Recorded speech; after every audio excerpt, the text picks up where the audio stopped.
Bom dia, meus irmãos. Vamos abrir as nossas Bíblias na carta do apóstolo Paulo a Filemão. Nós faremos a leitura do trecho final, que vai do versículo 22 a 25. Então diz assim a palavra do Senhor: E ao mesmo tempo, prepara-me também pousada, pois espero que por vossas orações vos serei restituído.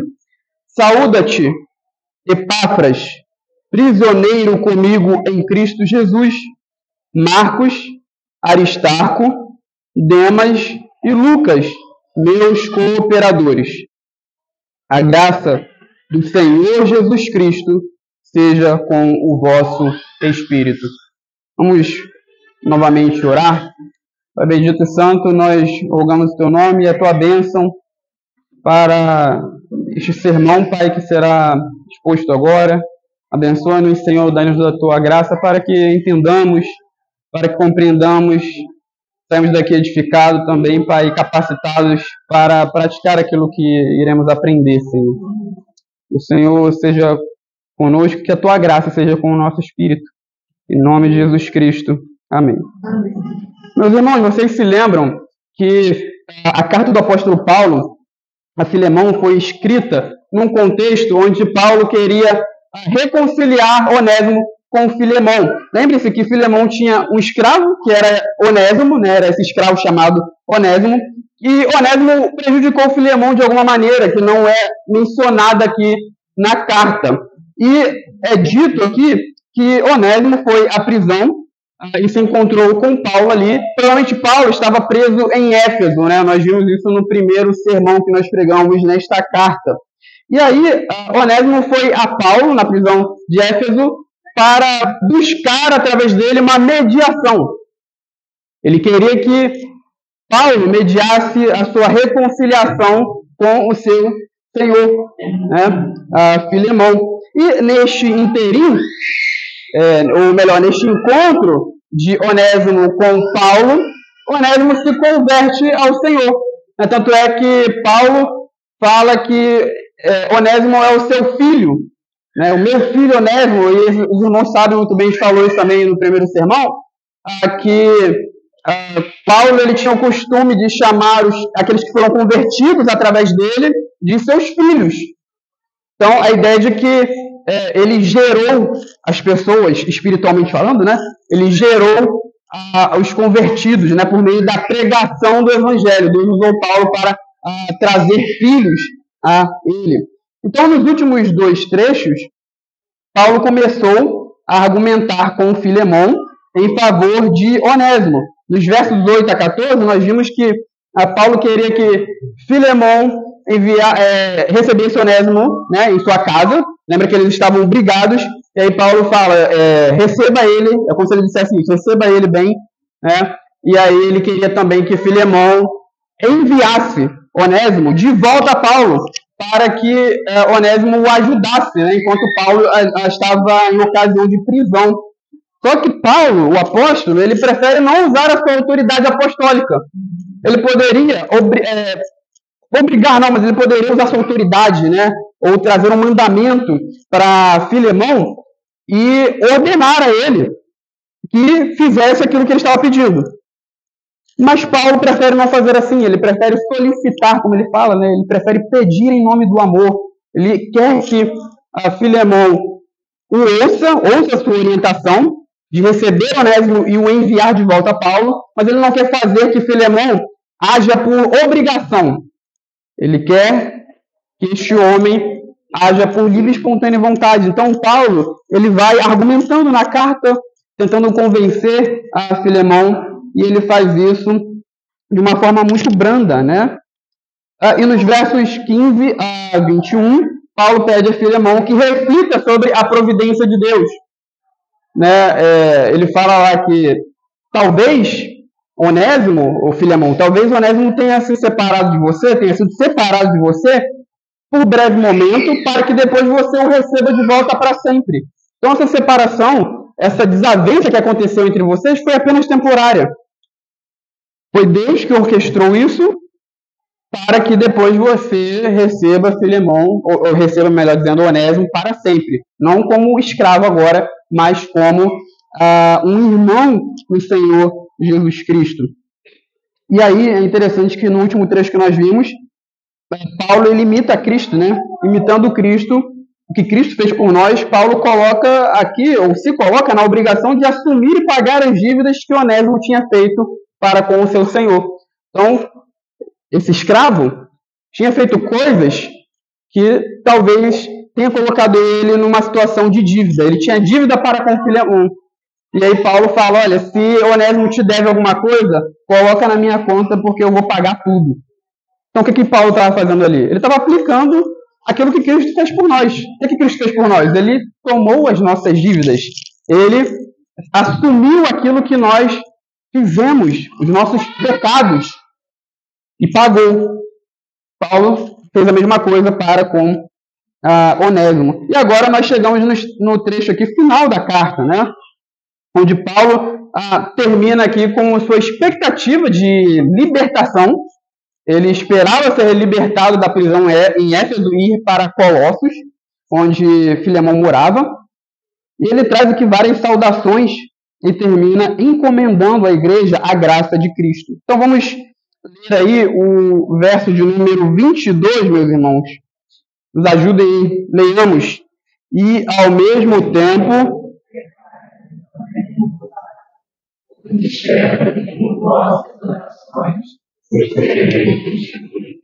Então veja que Paulo ele tem ainda um último pedido a fazer a Filemão. O que ele pede aqui? Filemão, prepara para mim um quarto de hóspede, porque eu espero que eu vou sair da prisão, eu sairei da prisão e serei restituído a vocês. Eu vou encontrar com vocês aí em Colossos. E é interessante aqui que Paulo aqui ele pede para Filemão fazer algo que era uma exortação bem comum no Novo Testamento, né, que é a prática da hospitalidade. Nós encontramos várias vezes os autores bíblicos, os apóstolos, exortando a igreja a praticar a hospitalidade. Em Romanos 12, 13, Paulo fala para pratiquem a hospitalidade, né? Os bispos da igreja também deveriam ser o quê? Hospitaleiros. É uma das características que o bispo deve ter. Isso está lá em 1 Timóteo 3, em Tito 1, em 1 de Pedro também, no capítulo 4. As viúvas também, dentre ali as suas boas ações, elas devem ser capazes de serem hospitaleiras, né? Paulo fala isso lá em 1 Timóteo. E é interessante que, diferente dos apelos que Paulo fez a Filemão durante a carta, né, durante a sua conversa, ali, os seus pedidos durante a carta, aqui Paulo é muito direto. Quando ele estava falando de Onésimo, ele vai argumentando devagar, de uma maneira branda, tentando convencer Filemão, mas aqui ele é muito direto. Ele chega e fala, prepara aí um quarto de hóspede para mim, né? Então imagina aí que um irmão da igreja do nada te liga ou sei lá, um presbítero da igreja te liga e pede para você preparar um lugar lá para ele passar alguns dias com você, né? Algumas pessoas poderiam achar que isso é falta até de respeito, né? Porque do nada assim liga e já fala isso, né? Sem pedir por favor. Paulo aqui não pede por favor, né? Ô Filemão, por favor, prepara um quarto aí para mim. Ele é muito direto. Então parece até que ele está faltando aqui com respeito. Paulo parece folgado aqui com Filemão. Mas o pedido aqui de Paulo, meus irmãos, surge de um contexto bem particular, que é o contexto lá do primeiro século, né? Paulo ele faz esse pedido aqui porque ele não podia ficar numa estalagem.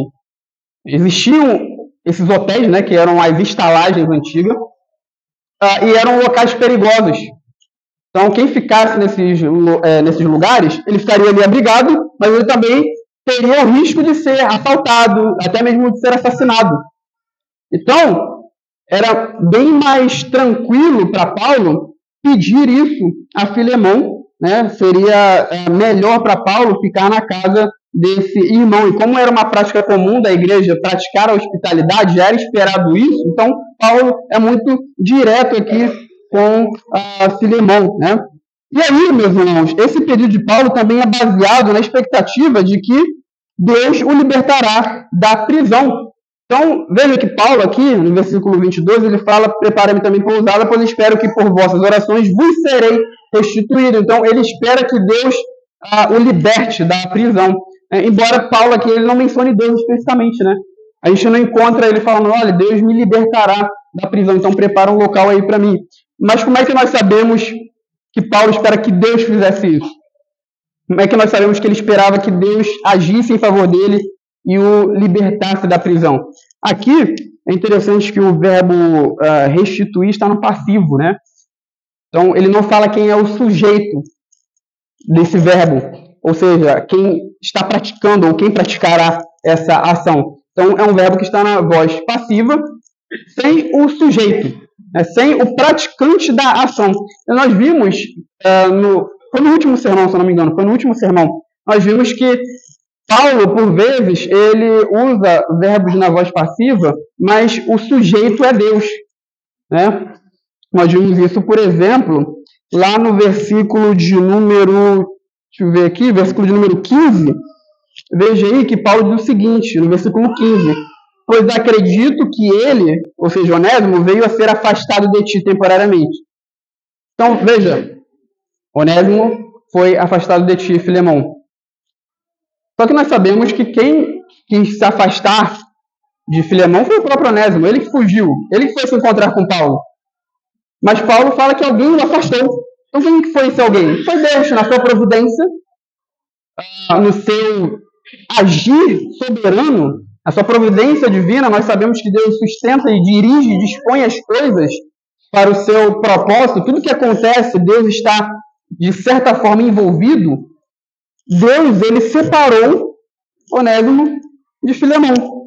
E aqui, novamente, Paulo usa o verbo na voz passiva para trazer essa ideia de que Deus iria libertá-lo da cadeia, né? Mas isso não aconteceria de forma espontânea. A libertação de Paulo seria a resposta graciosa, meus irmãos, de Deus à oração da igreja. Então, Paulo não sairia da prisão espontaneamente, né? Deus o libertaria, mas com uma resposta graciosa à oração da igreja. Tanto é que ele fala, né? Eu espero que por vossas orações eu vos serei restituído.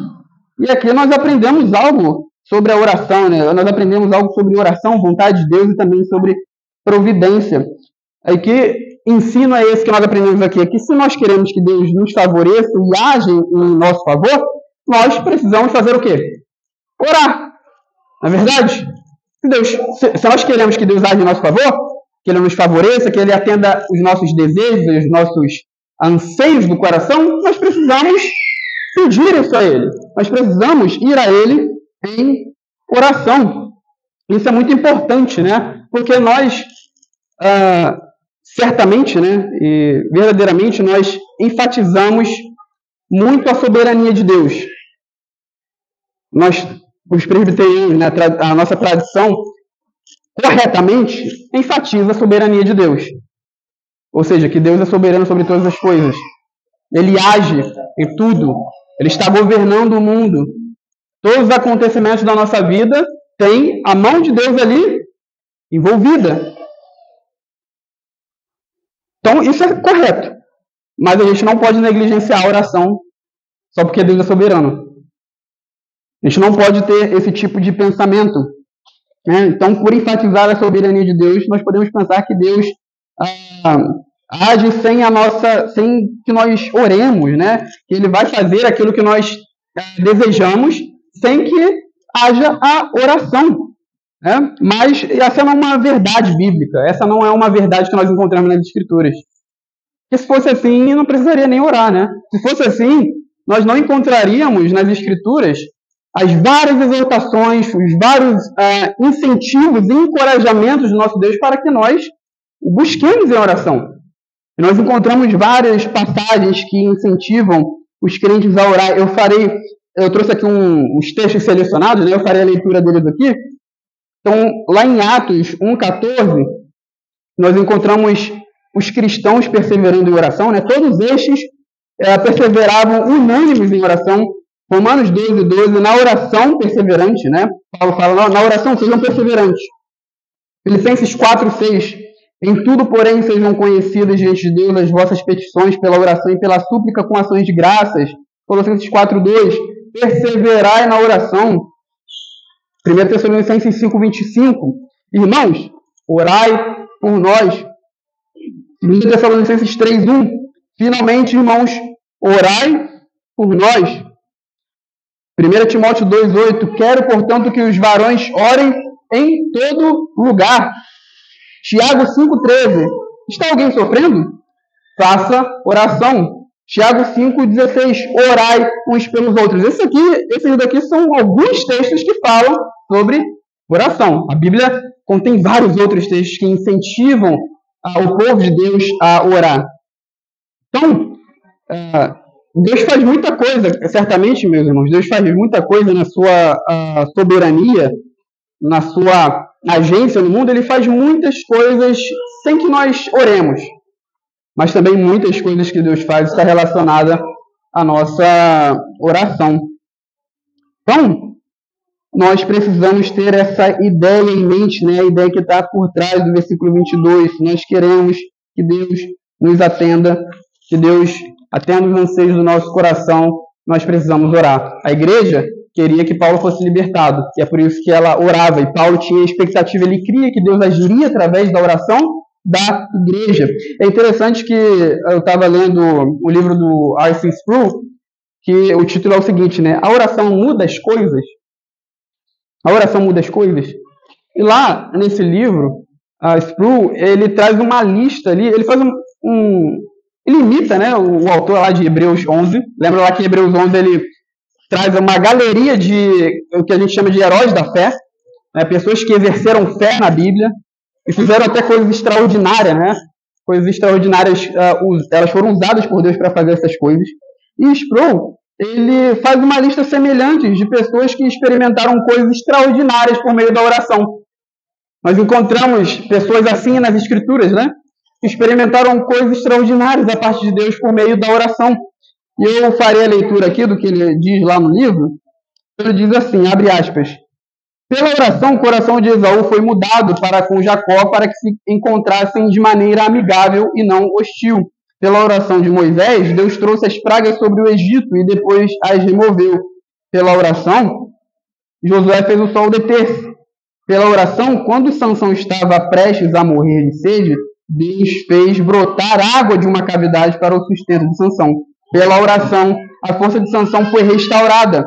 Ele derrubou o templo de Dagon sobre os filisteus, de modo que foram mais os que matou na sua morte do que os que mataram na sua vida. Pela oração, Elias reteve as chuvas por 3 anos e meio. Depois, pela oração, ele fez chover de novo. Pela oração de Ezequias, Deus enviou um anjo e matou em uma noite 185.000 homens do exército de Senaqueribe. Pela oração de Asa, Deus confundiu o exército de Zerá. Faltaria tempo para eu falar de Abraão, que orou por um filho e o recebeu na idade de 100 anos. De Moisés, que recebeu ajuda no Mar Vermelho. Dos israelitas, que foram libertados do Egito, depois de muita oração. De Davi, que por oração escapou da traição de Saul. De Salomão, que recebeu grande sabedoria como resultado de oração. E de Daniel, que foi capaz de interpretar os sonhos depois de orar. Pessoas foram libertadas de perigos, curadas de enfermidades, viram a cura de seus amados e testemunharam inúmeros milagres como o resultado de oração fervorosa. Tiago compreendeu bem isso quando escreveu que a oração eficaz de um justo pode fazer muito, fecha aspas. Então veja, meus irmãos, como Deus opera extraordinariamente através da oração do seu povo. Nós não podemos ser pessoas que negligenciam a prática da oração. Nós, presbiterianos, nós gostamos muito de estudar. Gostamos muito de ler livros, de estudar a palavra de Deus. Isso está corretíssimo, tem que ser assim mesmo. Mas nós também devemos orar. Nós devemos ser pessoas de oração. Nós devemos ser uma igreja de oração. E graças a Deus, nossa igreja tem sido uma igreja de oração, né? Nós temos reuniões aqui e graças a Deus nós vemos que a frequência não está do jeito que deveria ser, poderia ser melhor, né? Mas existem pessoas que vêm para orar, né? Que estão aqui para orar ao nosso Deus. Então louvado seja o nome do Senhor por isso. Sejamos, então, pessoas de oração. A carta também de Paulo aqui a Filemão, neste trecho final, ela tem um tom muito amigável, porque ela traz agora saudações de pessoas que estavam com Paulo. As pessoas cumprimentam a igreja de Colossos, né? Então isso aparece aí no versículo 23 e 24. Os irmãos nos ajudem aí lendo. Diz assim, leiamos: saúdam-te, Epáfras,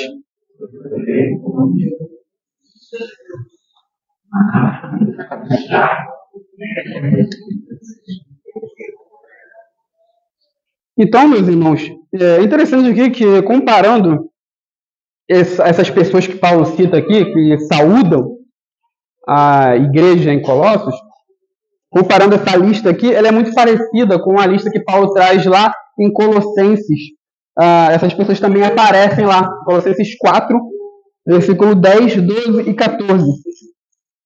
Isso indica que essas duas cartas foram escritas num período muito próximo, né? Filemão e Colossenses foram escritas num período muito próximo. E aí, quem são essas pessoas exatamente que Paulo traz aqui? Vários nomes esquisitos, né? Epáfras não é um nome comum que você encontra aí na rua, né? Você não encontra pessoa chamada Epáfras, né? Aristarco, Demas também não são nomes comuns. Mas quem são essas pessoas? O primeiro da lista aqui, Epáfras, era um dos colaboradores de Paulo no ministério. Isso aparece lá em Colossenses 1:7. Colossenses 4:12 também fala dele. Ele é mencionado como um dentre vós. Então, provavelmente, Epáfras era um membro da igreja de Colossos. Né? Porque Paulo fala, Epáfras é um dentre vós. Ele saúda vocês também. Isso está lá em Colossenses 4:12. Em Colossenses 1:7, novamente, Epáfras parece ser um dos líderes que instruía a igreja. Então, como ele era um dos colaboradores de Paulo, ele trabalhava com Paulo, ele provavelmente ficou ali em Colossos para instruir aquela igreja. Ele também é chamado aqui, como nós lemos, de prisioneiro comigo em Cristo Jesus, indicando assim que Epáfras estava preso com Paulo, provavelmente por pregar o evangelho. E ele também traz outras saudações aqui dos seus cooperadores, Marcos. E vocês conhecem muito bem Marcos, é a pessoa que escreveu o evangelho que nós chamamos de Evangelho segundo Marcos, né? E quem era Marcos além disso, né? Ele escreveu o evangelho, que não é coisa pouca, né? E quem era ele além disso? Ele era primo de Barnabé, né? Que aparece lá em Atos. Ele acompanhou Paulo na sua primeira viagem missionária, Paulo e Barnabé. E na segunda viagem missionária que Paulo iria fazer com Barnabé, ele não quis levar Marcos, porque na primeira viagem ele tinha abandonado Paulo e Barnabé. Aí Paulo não gostou e Marcos não vai vir com a gente, não. Ele vacilou. Marcos vacilou com a gente na primeira viagem missionária, então ele não vai andar mais com a gente. Aí houve uma discussão lá, né, um desentendimento entre Paulo e Barnabé, e eles se separaram. E aí Silas passou a acompanhar Paulo. Mas é interessante que, apesar dessa desavença que aconteceu entre Paulo, Marcos e Barnabé, veja que aqui, isso aqui que está acontecendo, né, essa carta, ela relata coisas que aconteceram depois da primeira viagem missionária de Paulo. Então veja que eles se reconciliaram, né? Houve uma discussão entre eles, uma desavença, mas Marcos e Paulo foram reconciliados, né? Então veja, quando há brigas na igreja, quando um irmão se desentende com o outro, não pensa que está tudo perdido, né? Que nunca mais um vai olhar na cara do outro. Deus restaura relacionamentos. Restaurou aqui o relacionamento de Paulo com Marcos. E quem que é Aristarco, que é o terceiro nome aí da lista? Ele é chamado de companheiro de prisão em Colossenses 4:10, indicando que ele estava preso com Paulo. E ele também é mencionado lá em Atos 19:29 e em Atos 24, acompanhando Paulo. Quando Paulo ele vai a Jerusalém para a coleta para os santos, Aristarco está com Paulo. E ele depois também acompanha Paulo até Roma. Então ele era um companheiro e um colaborador também de Paulo. E Demas, nós não sabemos muito sobre esse homem. O que nós sabemos é que ele era também um colaborador de Paulo. Ele é mencionado também em Colossenses. E uma outra coisa que nós sabemos dele é que, aparentemente, Demas não teve um final muito bom. Por quê? Em 2 Timóteo 4,10, Paulo fala o seguinte, né? Demas me abandonou, amando o presente século. Então, foi um homem que, veja, um homem que acompanhou o apóstolo Paulo, era colaborador de Paulo. Provavelmente ele viu Deus agindo extraordinariamente através da vida do apóstolo Paulo, por meio de conversões em massa, por meio de milagres. Mas veja que ele depois abandona o apóstolo e o motivo é porque ele amou este mundo, ele amou este século, né? Infelizmente, aparentemente, Demas não teve um final muito bom. E Lucas é também bem conhecido da gente. Ele escreveu 2 volumes do Novo Testamento, que é Lucas e Atos. E ele também é chamado de médico lá em Colossenses. E ele parece ter acompanhado Paulo em suas viagens, e, diferente de Demas, Lucas permaneceu com Paulo quando ele estava preso em Roma. Isso aparece lá em 2 Timóteo 4:11. Então, o que esse trecho nos ensina, né? Esse trecho aqui fala de fraternidade cristã. Esse trecho aqui que nós lemos, de Paulo enviando a igreja ali, que estava em Colossos, saudações, fala de fraternidade cristã, da comunhão cristã. Há uma fraternidade aqui, e perceba, meus irmãos, que qual que é o contexto que está por trás desse versículo. O apóstolo Paulo estava preso. Ele estava na cadeia por pregar o evangelho. Mas perceba que existiam irmãos que também estavam com ele, que por estarem servindo a Deus com ele, também estavam passando pelas mesmas situações de prisão. Outros não. Estavam libertos. Mas eles continuavam ao lado do apóstolo Paulo. Eles continuavam como colaboradores do apóstolo, cooperando ali na pregação do evangelho.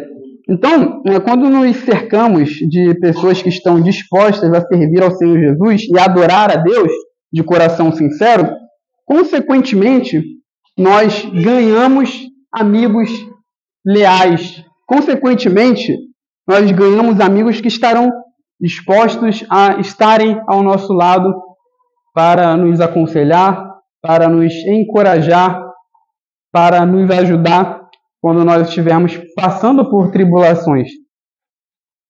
É por isso que nós devemos nos esforçar para que os nossos melhores amigos, aqueles que fazem parte do nosso círculo ali de amizade, sejam pessoas verdadeiramente crentes. Eu não estou falando de escolher amigos apenas porque elas dizem que são cristãs, que são crentes.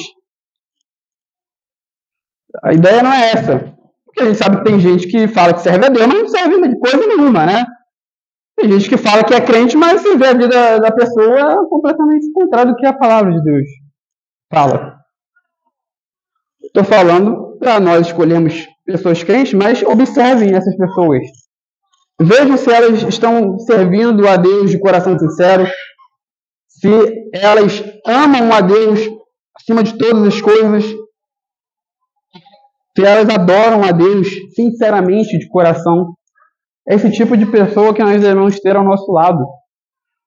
Porque são essas que estarão lá conosco. São nossos irmãos na fé. Nós devemos, né, se nós não temos, nós devemos ter isso em mente, perceber que os nossos laços com essas pessoas são maiores que os nossos laços com irmãos biológicos, com aqueles que nós temos parentesco de consanguinidade. O que nos une é o Senhor Jesus. O que nos une é a fé em Cristo. Nós estamos unidos no Senhor Jesus. Então, a família de Cristo é maior, a família de Cristo é mais importante do que a nossa família natural. E é nessas pessoas, né? É com essas pessoas que nós estaremos na eternidade. E são elas que terão palavras de exortação, de repreensão, quando nós precisarmos dessas palavras. É elas que terão palavras de encorajamento quando nós precisarmos de encorajamento, são essas pessoas que nós devemos nos cercar. Então veja como esse texto aqui é simples, né? Que fala de saudação. Texto que fala de saudação, de cumprimento. Coisa que nós fazemos ordinariamente. Quando nós chegamos aqui na igreja, nós cumprimentamos uns aos outros. É um texto que fala de saudação, mas ele também fala de fraternidade cristã. É como o apóstolo Paulo, naquela situação de prisão, de cadeia, tinha pessoas ali ao lado dele que estavam servindo a Deus e também ficaram ao lado do apóstolo quando ele precisou. Então, que Deus nos abençoe com amigos assim também. Que Deus nos abençoe com irmãos que estarão conosco, que nos ajudarão, que nos exortarão quando nós precisarmos. E veja que Paulo termina a carta, meus irmãos, de uma maneira bem breve. A graça do Senhor Jesus Cristo seja com o vosso espírito. E esse término de Filemão, o término aqui dessa carta, ele é muito significativo, né? Ele fala da graça. E a graça não aparece só aqui. Ela é mencionada explicitamente, né? Escrita, de uma maneira escrita, ela aparece aqui. Mas toda a carta fala de graça. Toda a carta de Paulo a Filemão fala da graça de Deus. E eu quero trazer aqui algumas menções à graça que é mostrada na carta do apóstolo Paulo a Filemão. Quando Paulo falou das características de Filemão como um homem que demonstrava fidelidade e amor a Jesus e à igreja, isso daí é graça, porque só Deus pode fazer isso. Só Deus pode operar no nosso coração para que nós demonstremos fidelidade e amor à igreja e ao Senhor Jesus Cristo. É uma dádiva que vem de Deus. Quando ele fala da conversão de Onésimo como um escravo que passou a ser um irmão, isso daí vem de Deus. É dádiva, é um presente, é um dom que vem de Deus. Quando Paulo fala também, ou assume as dívidas de Filemão, assim como Cristo assumiu as nossas dívidas, isso daí é Deus operando em Paulo a sua graça para que ele agisse dessa maneira. Então veja, meus irmãos, tudo isso é graça, tudo isso é o favor de Deus. O que é graça? Né? Nós normalmente falamos que graça é o favor imerecido, é o favor que não se merece. Isso é verdade também.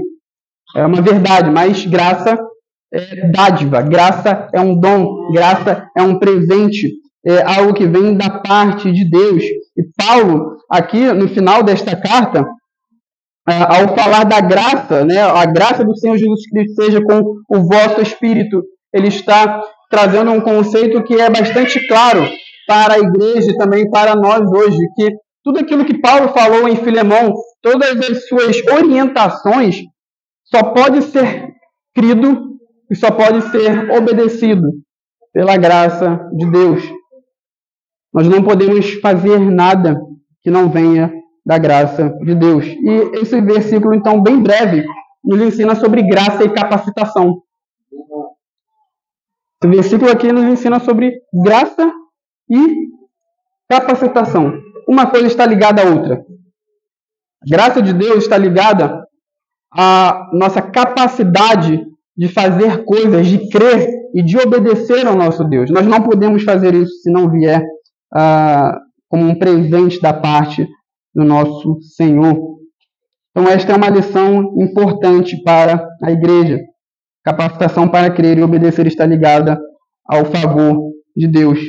E, meus irmãos, existem ocasiões onde nós encontramos dificuldades para ouvirmos, para crermos, e também para seguirmos as orientações do nosso Deus na sua palavra. Nós temos dificuldade com isso, não é verdade? Por vezes nós achamos um mandamento duro demais. Não porque o mandamento é duro, porque o que a Bíblia diz é que os seus mandamentos não são penosos. Então não é que o mandamento é duro demais. É a nossa incapacidade mesmo, né? A nossa pecaminosidade nos coloca numa indisposição de crer, de obedecer ao nosso Deus. É algo que vem de nós, essa incapacidade, essa indisposição, vem do nosso próprio coração.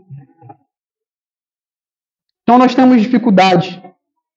E nós fracassaremos Todas as vezes nós fracassaremos quando tentarmos crer, quando tentarmos obedecer ao nosso Deus, colocando para isso à parte a sua graça.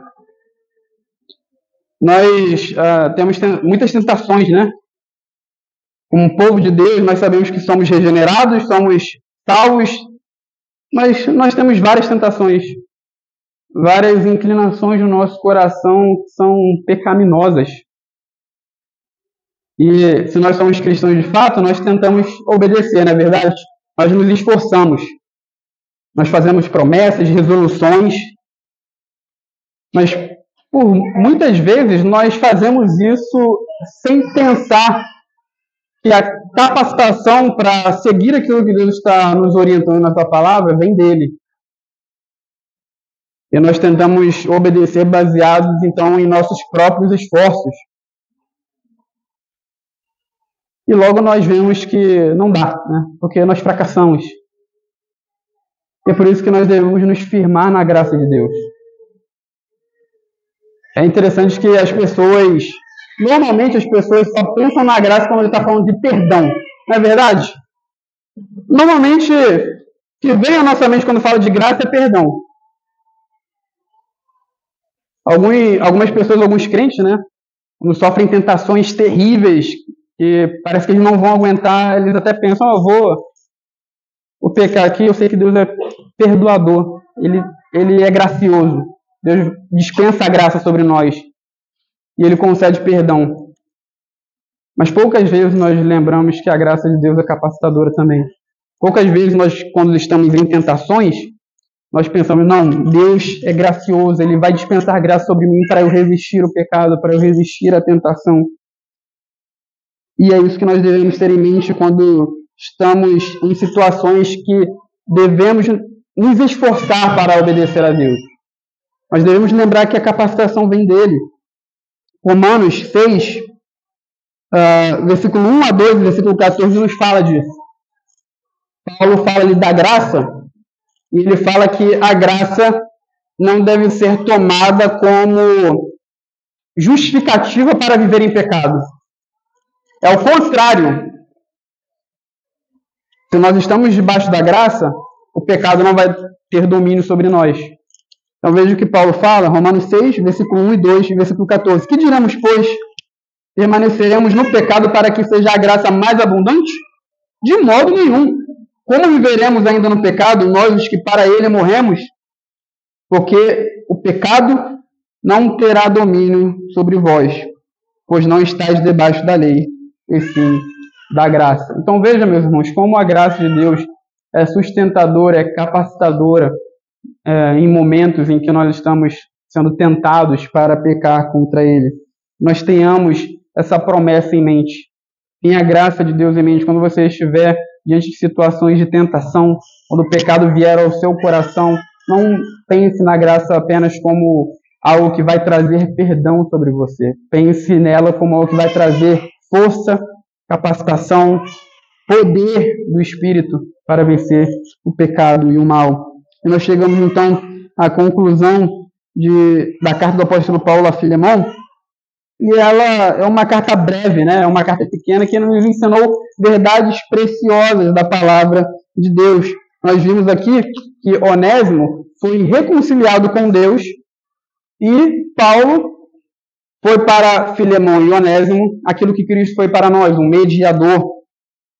E a carta, então, de Paulo a Filemão, portanto, ela carrega um dos temas que estão no coração do Evangelho, que é o tema da reconciliação. Eu vou ler aqui dois trechos, duas passagens que falam disso. Que a reconciliação, ela está no coração do Evangelho, esse tema, né, da reconciliação. Romanos 5,10 diz o seguinte: porque se nós, quando inimigos, fomos reconciliados com Deus, mediante a morte do seu Filho, muito mais, estando já reconciliados, seremos salvos pela sua vida. 2 Coríntios 5, versículo 18 a 19, diz o seguinte: ora, tudo provém de Deus, que nos reconciliou consigo mesmo por meio de Cristo, e nos deu o ministério da reconciliação, a saber, que Deus estava em Cristo, reconciliando consigo o mundo, não imputando aos homens as suas transgressões, e nos confiou a palavra da reconciliação. Então veja como esse tema da reconciliação está no coração do Evangelho. Através desta carta, meus irmãos, Deus nos ensina que além de sermos receptores da reconciliação, porque Deus nos reconciliou consigo mesmo, então além de sermos receptores da reconciliação, Ele também nos chama para sermos instrumentos que Ele usa para reconciliar pessoas com Ele pela proclamação do Evangelho. Deus reconcilia pessoas através de nós. Nós somos instrumentos de Deus, por meio do qual, através da pregação do Evangelho, Ele reconcilia pessoas consigo mesmo. Deus também quer fazer de nós instrumentos para que busquemos reconciliar nossos irmãos. Às vezes existem desavenças, brigas, partidarismo dentro da comunidade cristã. A nossa igreja, graças a Deus, não tem isso. A gente não encontra irmãos brigando um com o outro. Aqui, graças a Deus, isso é raro. Mas tem igrejas que isso acontece com mais frequência. E aí, como é que nós agimos nessa situação? Nós não sabemos se nós vamos ficar congregando aqui para sempre, né? E pode acontecer de surgir desavenças e brigas aqui. Né? E o que nós fazemos nessas ocasiões? Como nós agimos? Nós devemos lembrar que Deus quer nos usar como instrumentos para reconciliar pessoas. Por vezes nós somos muito omissos, né? Tem ocasiões em que irmãos brigam com o outro, aí um irmão vai buscar ajuda, aí a pessoa fala, não quero me envolver com isso, eu não quero participar disso aí. Fala com outra pessoa. Né? As pessoas, alguns crentes são omissos, né? Porque ao invés de tentarem ajudar, ao invés de tentarem buscar reconciliação, eles preferem ser omissos. Porque dá trabalho. Dá trabalho ficar tentando convencer o outro a se reconciliar, dá trabalho ficar exortando, dá trabalho repreender. Então é muito mais fácil ser omisso. Mas a Bíblia nos chama a sermos pessoas que são instrumentos de reconciliação, como Paulo foi aqui, né? Então, quando surgirem desavenças em nossa comunidade, desentendimentos, brigas, que sejamos pessoas piedosas e confiáveis, para que, assim como Cristo e Paulo, sejamos também nós pacificadores e reconciliadores para com os nossos irmãos. Que Deus nos abençoe, em nome de Jesus. Amém.